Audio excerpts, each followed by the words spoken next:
แล้วไม่ไหวโอ้ยไม่ไหวแล้วห้องน้ำมันมีเชื้ออะไรแปลกๆนะเสียงอะไรไม่รู้คำเตือนห้ามเข้าห้องน้ำเพราะมีไซเรนเฮด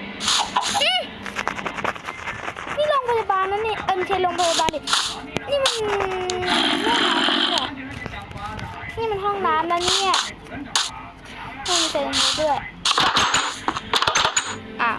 เฮ้ยเดี๋ยวโอ้โหมีเลือดด้วย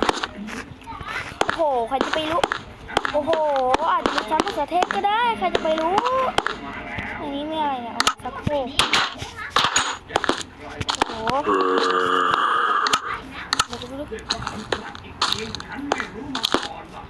ไม่ตัวเลยวะโอ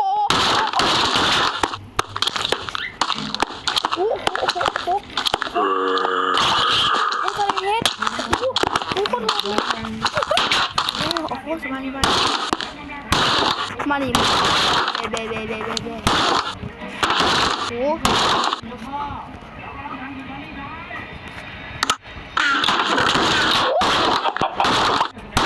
ใจเอาอยู่ดีๆ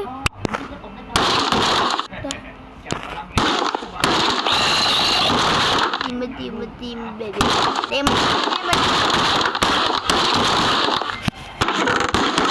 เพื่อใจนี่มันจะพังเข้าประตูมาแล้ว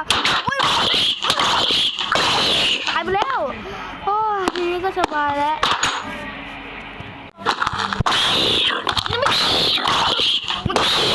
โอเคมันตายไปแล้วเฮ้ยรอด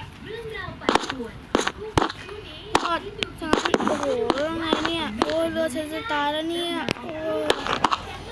ยจะออกไงดีเนี่ยแค่นี้ก็จบแล้วไปดีกว่า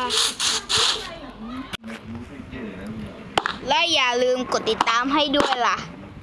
ถ้าไม่กดติดตาม